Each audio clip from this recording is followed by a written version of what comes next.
आज हम बात करने वाले हैं सर्वाइकल स्पॉन्डिलाइटिस के बारे में। सर्वाइकल स्पॉन्डिलाइटिस क्या होता है, ये क्यों होता है, किसको होता है, इसके लक्षण क्या है और इसके कारण क्या हैं, आज इस बारे में डिटेल से बात करेंगे।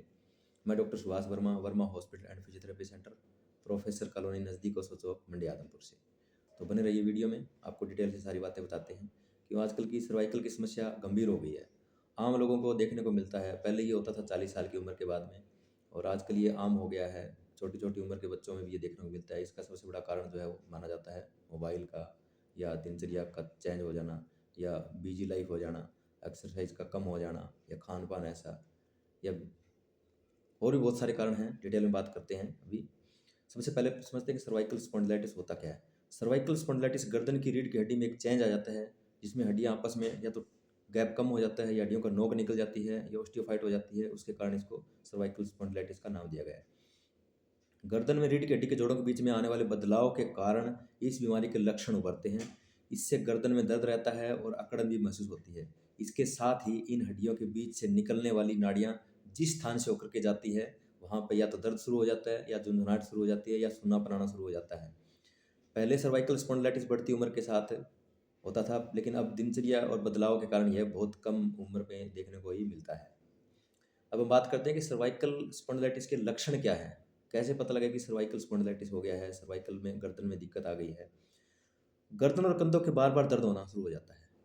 बीच बीच में यह दर्द अपने आप कम भी हो जाता है, और दर्द के साथ कभी कभार चक्कर भी आने शुरू हो जाते हैं। अगर ऐसे सिम्टम आते हैं तो आप समझ जाइए आप सर्वाइकल के पेशेंट हो चुके हैं, या आपको सर्वाइकल की समस्या शुरू हो चुकी है। गर्दन में दर्द के साथ मांसपेशियों में अकड़न आ जाती है। कई बार यह दर्द कंधों और सिर की ओर फैलता है, यानी कि सिर में भी चला जाता है कई बार। और कई बार दर्द हाथों और उंगलियों तक भी फैल जाता है। उंगलियों के बीच में ऐसे अकड़पन आ जाती है, या मुट्ठी प्रॉपरली बंद नहीं होती, या जकड़न आनी शुरू हो जाती है, या कोई चीज़ पकड़ते हैं तो ऐसा लगता है पकड़ नहीं बन रही है, हाथ से छूटेगी। तो अगर ऐसा फील होता है तो आप समझ जाइए आपको सर्वाइकल हो चुका है। तीसरा सबसे बड़ा कारण वो है, लक्षण इसका, बाजुओं और हाथों में कमजोरी व सूनापन महसूस होना और झुंझुनी आना शुरू हो जाती है। अगर ऐसा कुछ भी आपको लगता है, इसमें से कोई भी अगर आपको सिम्टम आ रहे हैं, तो आप समझ जाएं कि आपको सर्वाइकल की समस्या हो चुकी है। अब हम बात करते हैं कि इसके कारण क्या हैं। मेन कारण क्या है कि सर्वाइकल हो जाता है। रीढ़ की हड्डी के बीच और जोड़ों के बीच में घिसाव आना शुरू हो जाता है, यानी कि हड्डियां आपस में घिसनी शुरू हो जाती है। ज़्यादातर यह बदलाव 40 की उम्र के बाद आते हैं, लेकिन कम उम्र के व्यक्तियों में भी आजकल देखने को बहुत ज़्यादा मिलता है। अब हम मुख्य रूप से इनके जो कारण हैं वो आपको बता देता हूँ। सिर पर बार बार भारी वजन उठाना, गलत तरीके से बैठने की वजह से वह ऑफिस में गर्दन झुकाकर बैठने से भी सर्वाइकल की प्रॉब्लम आती है। कई बार हम ऑफिस में जब काम करते हैं तो बहुत लंबे टाइम तक बैठे रहते हैं, घंटों घंटों काम करते रहते हैं, और सर्वाइकल की मूवमेंट नहीं होती, एक ही पोजिशन में बैठे रहते हैं, कंप्यूटर पर लगातार काम करते हैं, तब ये समस्याएं आ जाती है और हम इस बीमारी के शिकार हो जाते हैं। कई बार ये हेरिडेटरी भी होता है, जन्मजात भी इसका कारण होता है, या गर्दन में किसी प्रकार को चोट लग जाए उसके कारण भी सर्वाइकल स्पॉन्डिलाइटिस हो जाता है। टेलीफोन को कंधे के सहारे रखकर लंबे समय तक बात करना भी इसका सबसे बड़ा कारण है। कई बार क्या है, हम जैसे कोई चीज़ को, जैसे मोबाइल को ऐसे लगा लेते हैं, ऐसे गर्दन के बीच में ऐसे करके यूँ, और बात करते रहते हैं और काम करते रहते हैं, तो ये भी सर्वाइकल का एक बहुत बड़ा कारण है। तो अगर आप ऐसा करते हैं तो बिल्कुल गलत कर रहे हैं। कई बार क्या होता है कि गलत तरीके से बैठकर हम लंबे समय तक टीवी देखते रहते हैं, मोबाइल पे काम करते रहते हैं, या वैसी कोई वीडियो वगैरह देखते रहते हैं। लंबी यात्राएं करनी पड़ती है कई बार। लगातार वाहन चलाने से भी ये समस्याएं आ जाती है।